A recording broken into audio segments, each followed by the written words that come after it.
Ladies and gentlemen, Mr. President, it is a great honor to have you all on stage. Thank you very much for joining us here at Tallinn Digital Summit.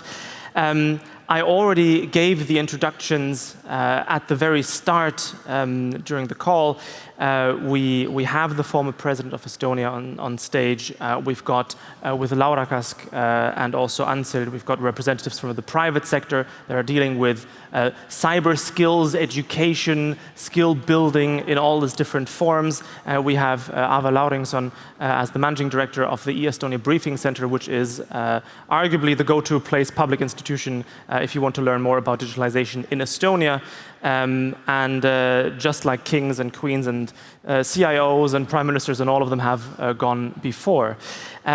We have a fair amount of time to talk about the topic at hand.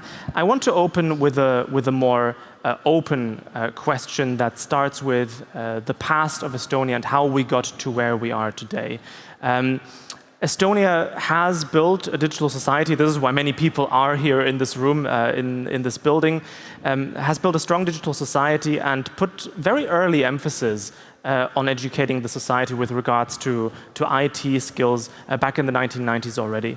And my question from the different angles would be how integral this investment has been to the success of e-Estonia that we know today, but also, are we doing enough right now, and where can we do a bit more, perhaps? Should we start with Ansild on this side? Thank you. I've been on this journey from the beginning of the 90s and seen the developments from developers, service providers viewpoint, but have become more and more one topic guy, and I'm the digital skills guy. Very in favor that this is the source. So this is one of the main sources, or the main source of Estonian success. If we look back on that, we even started with developing the skills before we started real digital transformation, and not just IT and technology skills, but more societal skills, what these are used for. And then the top-down solutions development came, when already there was an understanding of the basic skills and also the possibilities, what the technology might deliver. So it's a bottom-up approach where you find the people, you find their interest, and then from that angle they approach the technology solutions. I mean, I can't say that I remember, because I did not live in Estonia at the time, and I was also too young to remember. But I heard a lot about how both the public and the private sector tried to really go to the population at farmers markets and so on to try to sort of teach basic IT skills in the 1990s already.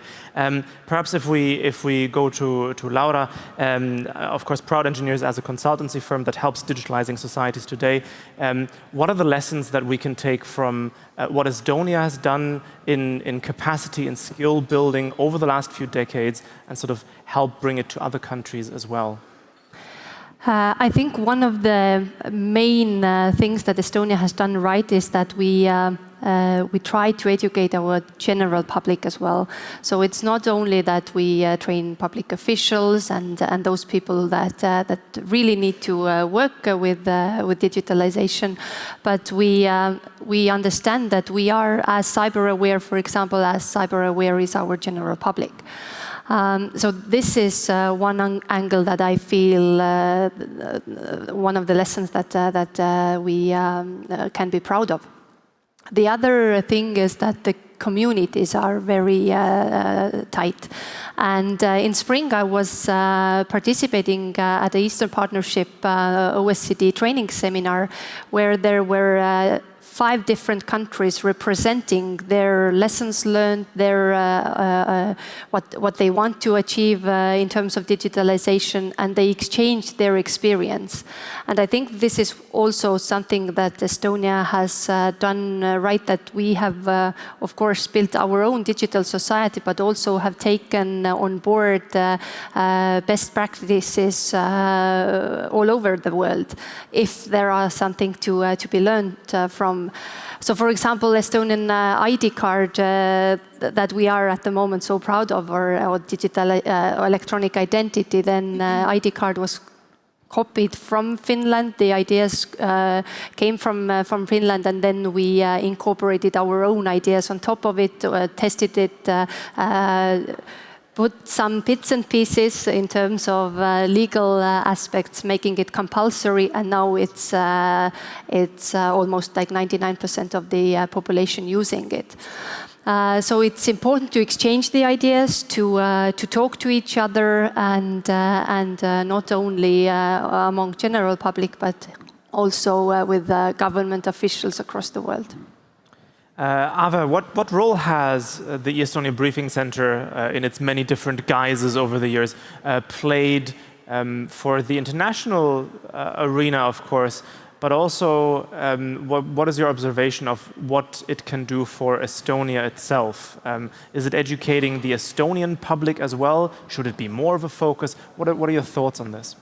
Yes, Estonia Briefing Center actually has operated already 14 years. And give you some numbers, then we have hosted 90,000 people and 6,000 delegations. So if you imagine a huge rock concert, and 90,000 is a huge crowd. And they're all interested about our story, how we started the digitalization. So I think the impact that we have given to government relations and private sector as well, open the doors for them, is actually huge, and it's very, very difficult to measure the effect. The other part of your question was internet. Yes, the Estonia, actually, we can say, is the most known brand of Estonia. So you don't say our name Estonia already, but it's more like e-Estonia. So everything related to country branding, this is also the value we can bring for our country and private sector as well. And we have done it quite a long time. Absolutely, and I think it's also reflected in the step from being first a privately funded, private sector supported organization, and then moving into public hands, which actually brings me very nicely over to President Ilves. What are your thoughts about the steps of development that were crucial to Estonia's growth as a digital society, and what perhaps the guests in the room can take away from this experience? Well, when I had more hair and Ans didn't have gray hair, so basically almost 30 years ago, we started, there were a group of people, a very small group of people, thought that Estonia needs to digitize. Now at that time, the idea was just to get digital skills out. I mean, you can actually sort of parse the development of Estonia the first 6, 7 years in terms of just making this broad-based understanding of digitization, coding, developing connectivity, education from an early age on use of computers, till getting serious in around 2000, when we realized that without two-factor authentication, end-to-end encryption, a distributed data exchange layer, in our case, X-Road, is really the sine qua non for any functioning digital governance. And that unless you have those elements in there, you will not be able to have the security. One lesson that we learned, which was mentioned already, the idea of a mandatory ID, that is key to getting development of a digital society, even though it's not immediately clear. But if you think it through, we know that 15 to 25% of, at least in Europe, countries which all offer digital identities, 15 to 25% of the population will go and do it if it's voluntary. What does that mean? What that means is that agencies, ministries, and offices will say, only 15% use this, but I'm not going to invest in digital services. And the 15% who's gotten themselves a digital ID will say, well, why do I have this ID? It doesn't do anything. So that is really the reason for, that's one big lesson, is that you have to make these things mandatory. That's tough, but there are ways around it. In terms of other lessons learned in my final year in office in 2016, I started asking startups, how did you come upon this idea to develop this startup? And I'd say about 80% of the time the answer was, oh, I was a kid in your program back in the 90s.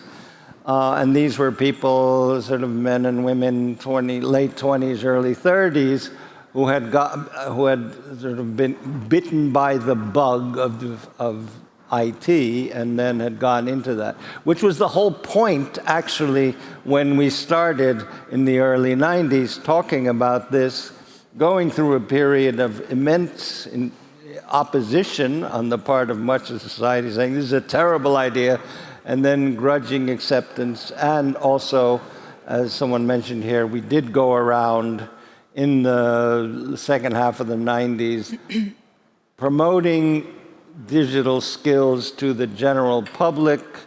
Also important was that we had computer labs in all municipal buildings, so that if you wanted to do something, you wanted to do banking, you could do that. This was followed by, and so this led to having so-called public internet centers. You can still see a few of them left. You'll see it's the standard European @ in blue saying 200 meters public internet access. I mean, now everyone has access because of smartphones, but back then people didn't. And that grew up into having Wi-Fi being in all municipal centers. So I remember sending emails when I was in the countryside saying, where can I get to a municipal center so I can send my email?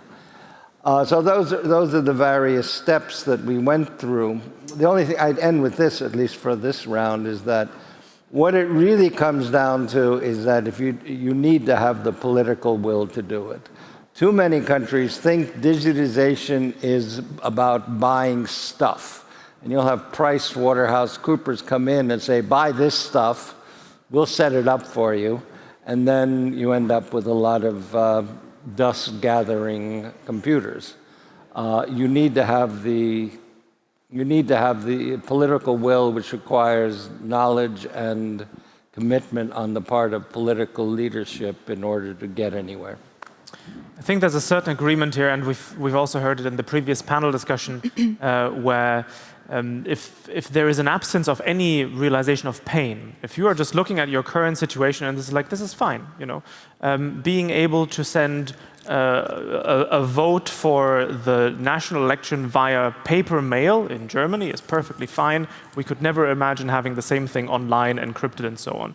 If this is your standpoint, then going to the PricewaterhouseCoopers and whatnot of the world, it's not going to change that because you still have the same approach.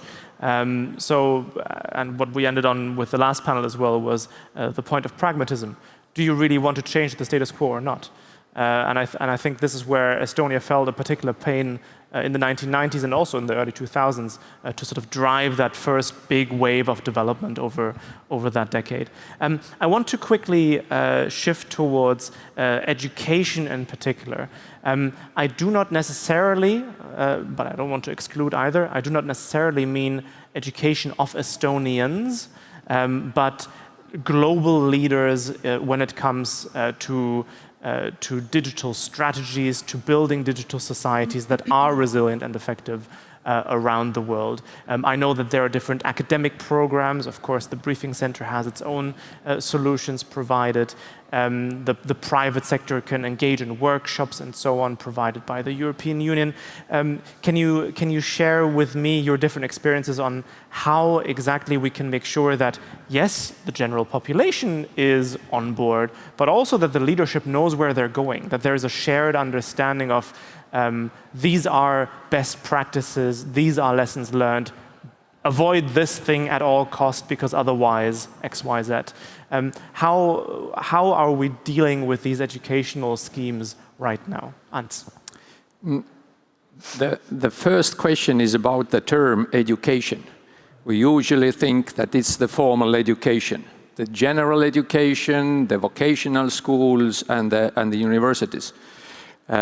Until then, when we reach the perfect digital skills from the formal education, I don't know, my eyes won't see that. So it's much more lifelong learning and job and interest-based learning. The second topic is if we talk about digital skills, we usually, the IT people, think about technology. But 70% of people don't care about the technology. They are not interested in that. They are interested in their job, in their life, in doing their interesting things. And technology comes only as a tool. And if we don't grow the interest from the user side, then the technology is useless. It doesn't reach the people. If we are now talking about IT, training, digital skills, we've been talking about management of IT. CIO manages the data, the strategies, where the organization goes. CTO, technology management. But what about the policies and the CEO's management role? Today's problem in IT industry, in everyday life, is not about technology. It's about the top management and the lag between the goals, the policies, the management, and the technology. And this hasn't been addressed much so far.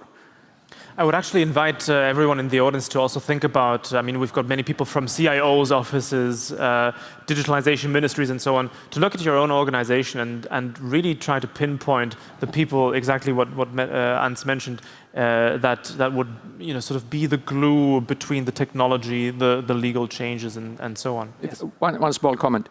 We've been trying to address this as organizational digital maturity. How you run the whole organization. What are the needed skills? What are the roles? What are the profiles? How you deal with technology? The organizational holistic maturity on that. And there are models and also courses on that. Most probably the president will talk about that also. I have no doubt. Laura. Yes, so Ants, you mentioned CIOs and CTOs. I want to also mention chief legal officers, or legal people. Usually it's said that, and I'm a lawyer by background as well, so that's why it's might be a bit biased there. Yes? But usually it's said that lawyers are restricting innovation. We can't do stuff because the law is restricting us. Our in-house lawyer says that we can't innovate and so on. I see lawyers' position as enabler for innovation. And when we work together with AVE at Ministry of Economic Affairs and Communications, then AVE launched a program to train IT lawyers. And I was happy to contribute to the launch of the program, but also I'm still teaching public legal framework for public e-services in this program. And first few years, there were very many Estonians coming to the program. I saw many colleagues and so on. Now there are most of the students are from abroad, from Europe, but also from third countries.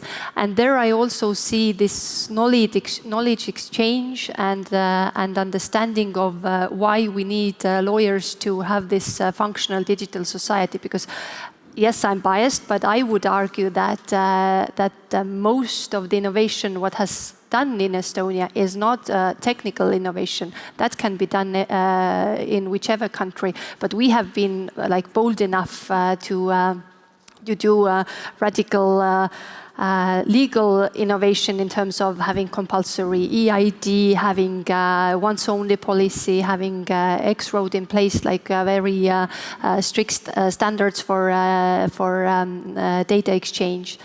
So to conclude here, I would say that legal innovation is very much needed, and when lawyers in your government say that they can't do something because law is restricting them, then please ask who is making those laws. So government is doing it. I think what we can take from this as well is that legal education in general has not necessarily always been connected to IT requirements. So we've got now several programs in Estonia and abroad where IT law is being taught and so on. So there's clearly an emerging field here. I'm sure we're going to hear about that in a second as well. But first, perhaps, Ava, of course, this is like you are dealing with the highest leaders of countries and corporations, but also you're providing a podcast, you have YouTube videos and so on. How do you manage your approach to sort of making sure that everybody understands as much as possible about why Estonia works the way that it works? Good question. Maybe one thing, and it's quite a bit bitter truth that we will share them, is that don't expect quick wins. Maybe Estonian story, look at it from outside, sounds too good to be true. If they come to us, then usually we conclude our presentations and briefings, especially the high-level government people, that your term obviously is quite short, maybe 4 years, and if you are eager to digitalize and start the journey, then you won't see the apples on the tree during your term, and you will see the faces if they are leaving in a room. But actually, this is a good starting point actually to cooperate, for example, with the companies like Laura runs or other Estonian companies, because this is a chance to make it right. I can imagine how delegations would react differently on whether they are seeing a bunch of eggs and flour and milk or a ready-made cake. I think you would have different levels of excitement seeing that. You wanted to add something? Yeah, and other mission actually, because we have done it 25 years now, what we can experience in Estonia is that we try to avoid them or prevent them inventing the wheel. Because Estonian example don't have to be the right example, but obviously we have done some things right.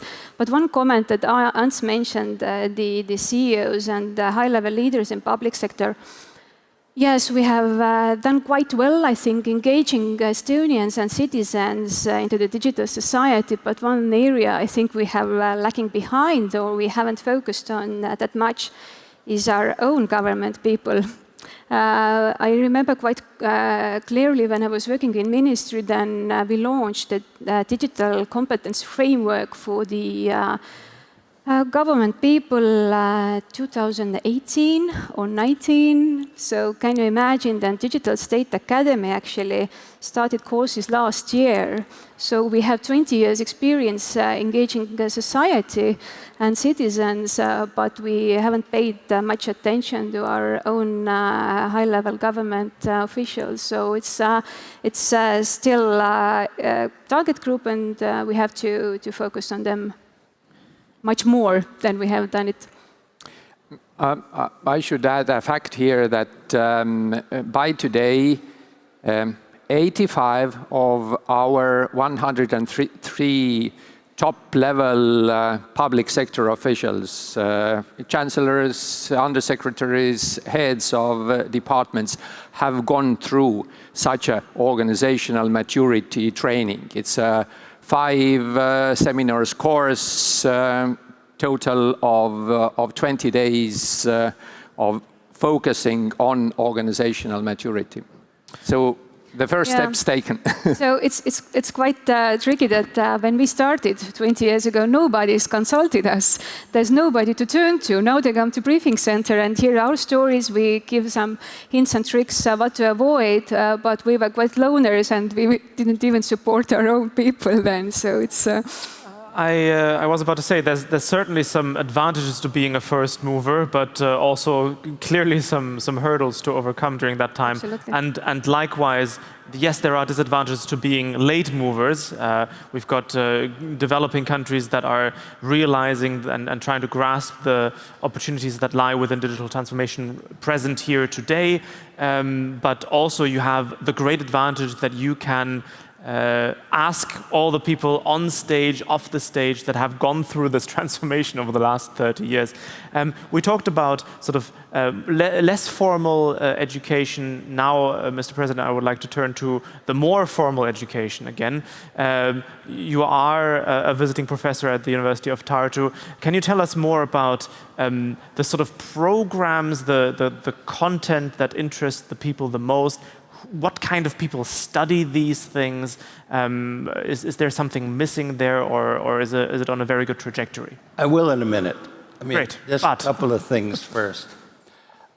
Starting with Ans and then moving on. Basically, the goal, I think, is absolutely right.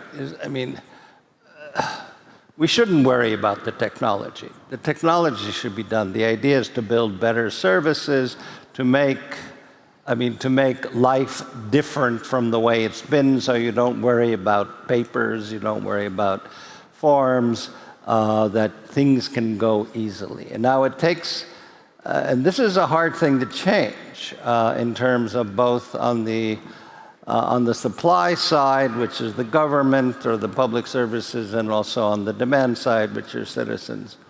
And there are key things you just have to do. And when we were talking about the difficulty of legislation, we have to understand that laws are the software of society. And if you want to change the society, you have to change some of that software too. Estonia could not have done anything that it has done since 2000 if we had not adopted a digital signature law, which was such a bizarre concept. What do you mean, a digital signature law? But we did it, and from that, suddenly all kinds of things that previously required a paper world could be done online, and we saw this massive explosion simply with a single new law. Mindset is another thing that has changed. Too many countries digitize by thinking that, well, we'll put it on a PDF. That means it's digital. PDF is just a new paper. And in fact, the real revolution of digitization, and it's slow in coming, and it's a problem everywhere, is that digitization allows us to overcome the entire fundamental working principle of bureaucracy and all public services since the Chinese or the Egyptians or the Mesopotamians started using papyrus paper, clay tablets, which is that bureaucracy or the function of government has been always a serial process. You go to an office, you hand in a paper, it goes to another office, someone checks it, goes to a third office.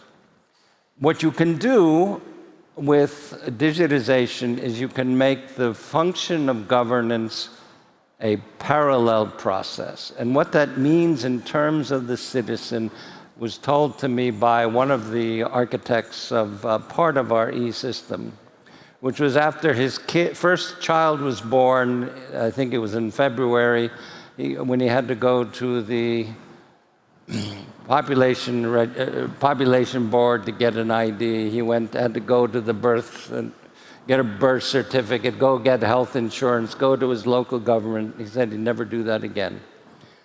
And then he restructured the supply side, which is that after he was done with it, when his second child was born already, the hospital said, "What is the name of the child?" The name of the child was sent, and date of birth was sent to the population registry, which then issued a number and issued an ID card, informed the whatever agency gives out birth certificates. It automatically got health insurance because the child of this parent automatically was reported to the local government because we have a head count-based finance system. It all happened seamlessly, and it was done by a bunch of computers instead of this poor guy in the middle of the winter running from office to office. And I'll tell you, in the winter in Estonia, you don't want to run from office to office. It's worse than our traffic here. So, I mean, this is a conceptual difference that you have to understand when it comes to digitization. And we're only beginning to understand how different things are when you think natively digital. And that is what the Estonian public sector is going through, is look, we have to, like, even the innovations we've had, let's really start from scratch and think of how we can build these services so we're not even thinking in paper terms. It's a revolution in thought. And that takes a while, but we're getting there. And final thing I would say about borrowing other people or stuff from other people, which we've been very good at. Basically, what was the great innovation of Steve Jobs? Aside from finding the kind of glass that, which was a genuine innovation, basically, he took all the things that had been done for 10 years by mobile phone companies or mobile phone manufacturers, and he said, "Okay, instead of having to go through multiple trees and things, we'll just put them all there, and you touch the thing." He didn't invent for the initial iPhone anything new. He just put it together differently. That's what Estonia did. We put things together differently in a way that works better. And finally, well, I'll come back to the education part, because I think, as I repeatedly say, the problem with digitization is not about buying stuff. It's getting people at senior levels of decision making understanding what it's about and making the right decisions. And to get there requires a level of education far different from the kind of education when we talk about getting kids to learn how to code, which is also important. But the problem is that in most countries these days, still, the senior decision makers don't really quite get digitization. You did promise me to talk about education a tiny bit more at the University of Tartu. All right, I'll tell you what we're doing. Because of this experience that people don't quite get it, we've had a number of programs. We have the center showroom, which then talks to delegations, and that's to whet their appetite, saying, look, this is what you can do with your government. The next step, which we set up almost 20 years ago, basically, is the e-governance academy, which does short-term training precisely for those people who would be most involved in digitization. And those are short-term courses, and well, we do send some people abroad to advise, places like Ukraine, Georgia, other places. But really what we're coming out with now at Tartu University is a new degree program beginning next autumn, which the degree is an MDA, which is like an MBA, but it is an MDA, meaning a Master's in Digital Administration. It is meant for senior policymakers, senior civil servants to understand the nature of this transformation of governance. It is oriented, from our point of view, just because that's where it's needed most, more towards developing countries, so say Africa, Latin America, and the Federal Republic of Germany, which are... I am happy to slam dunk on Germany. No, I'm saying it is the least developed digital country in the entire European Union these days, and the Minister of Finance decided 2 weeks ago to cut digitalization funds by 99%. Exactly as you should do it in 2023. Pardon me? No. Of course, awful decision. Yeah.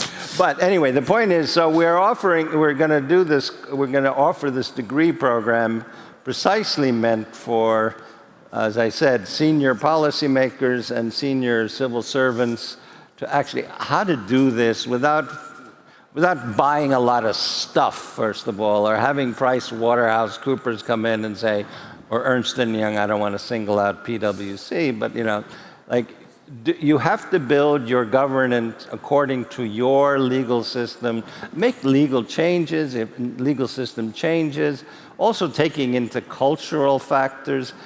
There is no one-size-all approach. I mean, I'll give you an example. In Estonia, all property records are public. When I mentioned this when I was advising the government of Greece on digitization, I said, well, then we have this land registries all in. And they said, what? That's public information? I said, well, in my country it is, and in Northern Europe it is, and that's a different cultural model. You don't want to do that. So these are all the kinds of things that you really need to start taking into account if you're a policymaker, if your government decides we should go the way of digitization, then do it right. Don't make a copy of a paper bureaucracy, which is what too many countries have done. I want to reflect on that point, and I was thinking earlier on what inspiring message or what future plans we can sort of end this discussion, and something that everybody can take home to their own countries and sort of start implementing tomorrow. Low-hanging fruit, all the jargon.